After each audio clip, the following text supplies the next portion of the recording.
Fox News alert, Trump says Iran and Israel have just agreed to a ceasefire, and he expects it to last forever.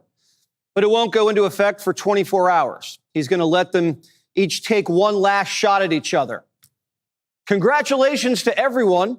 It has been fully agreed by and between Israel and Iran that there will be a complete and total ceasefire in approximately 6 hours from now, when Israel and Iran have wound down and completed their in-progress final missions for 12 hours, at which point the war will be considered ended. Officially, Iran will start the ceasefire, and upon the 12th hour, Israel will start the ceasefire, and upon the 24th hour, an official end to the 12-day war will be saluted by the world. During each ceasefire, the other side will remain peaceful and respectful on the assumption that everything works as it should, which it will. I would like to congratulate both countries, Israel and Iran, on having the stamina, courage, and intelligence to end what should be called the 12-day war. This is a war that could have gone on for years and destroyed the entire Middle East, but it didn't and never will. J.D. Vance was just on with Brett. This is a great thing. For Israel, think about this. They've accomplished an important military objective. They've helped us destroy the Iranian nuclear program. They've also destroyed the conventional missile capability of Iran that threatened the country of Israel. For the Iranians, I think this is a new opportunity to actually pursue the path of peace. As I said yesterday, what the Iranians have showed through their support of terror networks, through their now failed effort to build a nuclear weapon, is that they're just not very good at war. And I think the president really hit the reset button and said, look, let's actually produce long-term peace for the region. That's always been his goal. I actually think when we look back, we will say the 12-day war was an important reset moment for the entire region. Reuters is also reporting that Iran has officially agreed to the terms of the ceasefire deal, just hours after they fired missiles at American military bases in Qatar and Iraq. Here's the launch. Watch.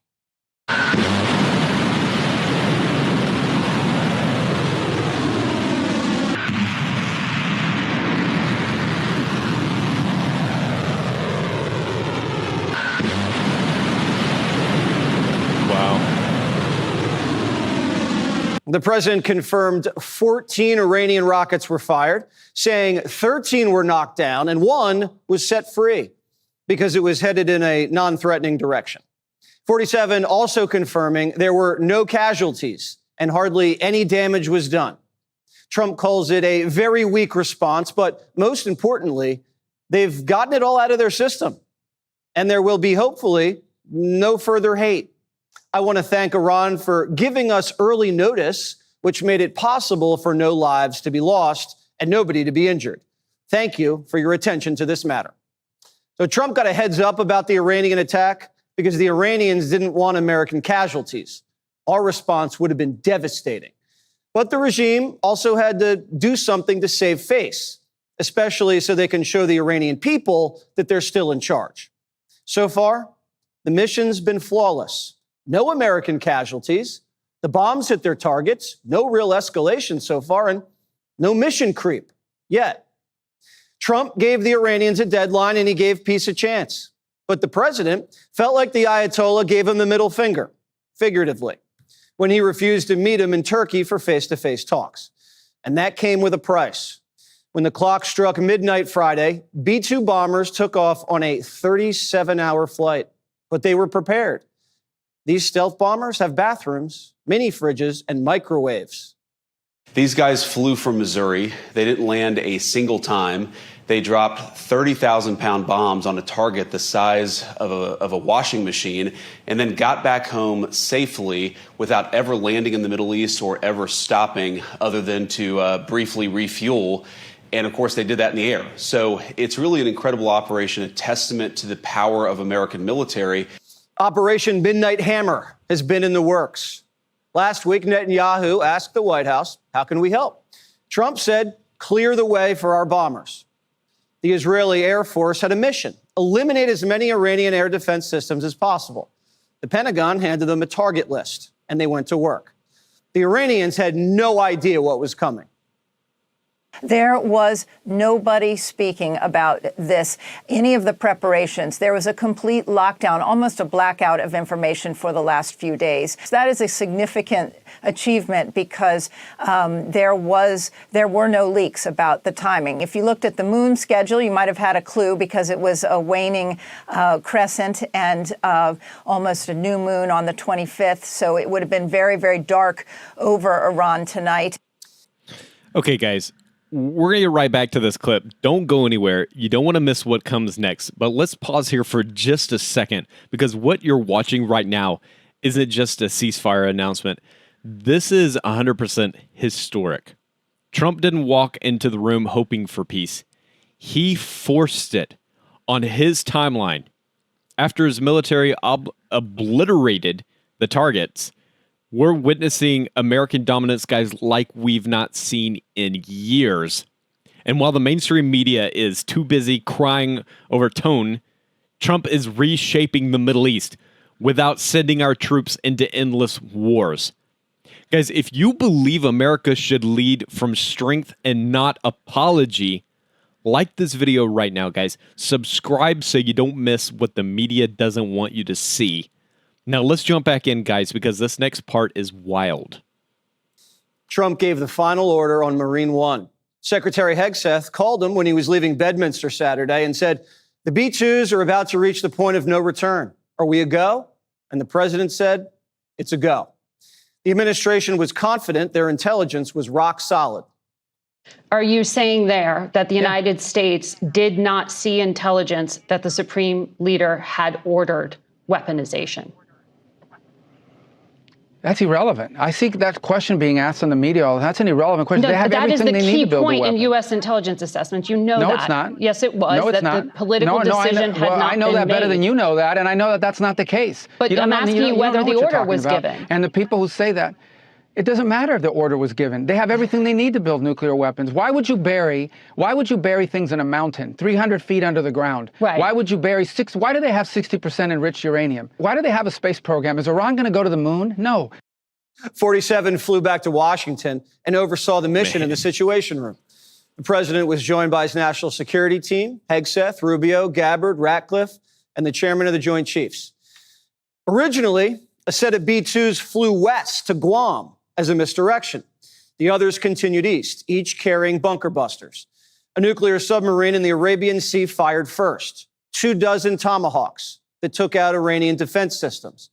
Then the B-2s, flanked by F-22s, dropped 14 bunker busters onto 3 key targets. The main Iranian nuclear sites, which included the famous Fordow facility buried deep underneath a mountain. The U.S. commanders say all 14 bombs hit their targets, leaving nothing but smoking craters.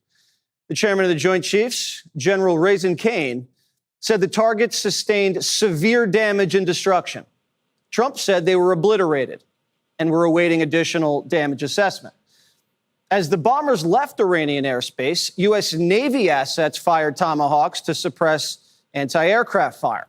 All the pilots landed safely back in Missouri on Sunday night. Okay, guys, we're going to keep rolling in just a moment. Trust me, what's coming next is jaw-dropping. I mean, all of this is jaw-dropping. Let's talk about this for a second.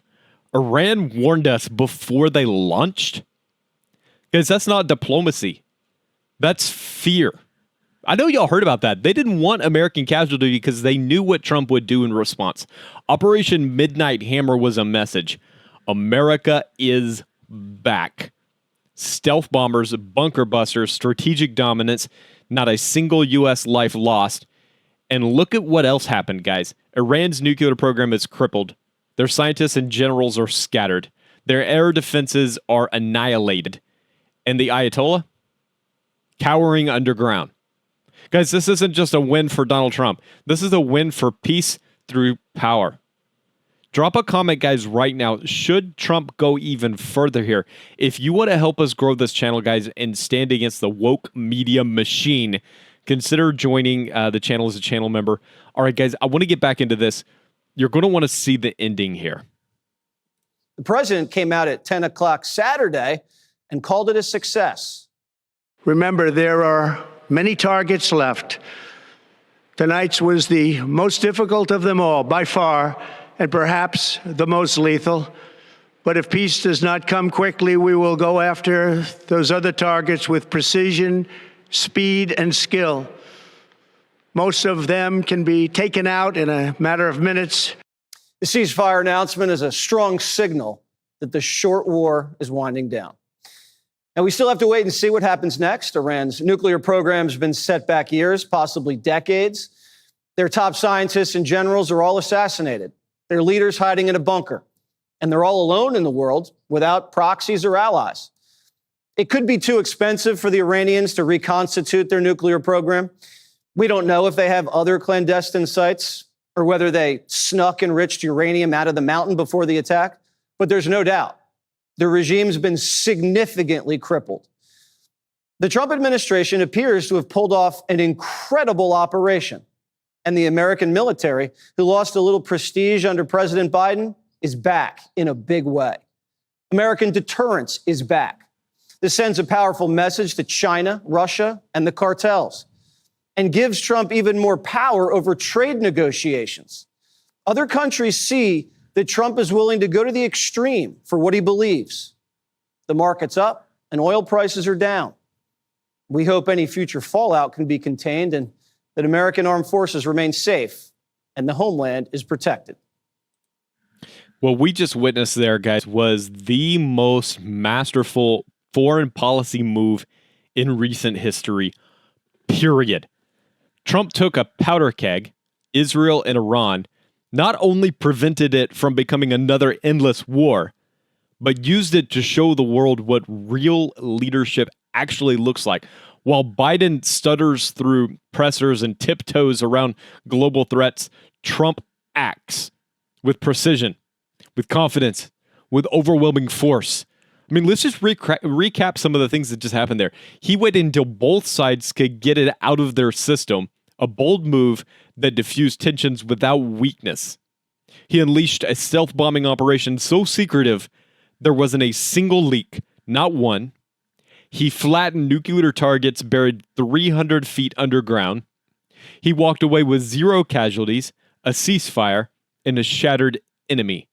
And here's the truth that the media is not going to tell you guys. This wasn't just a military win. It was a geopolitical reset. Russia saw it. China saw it. The cartels saw it.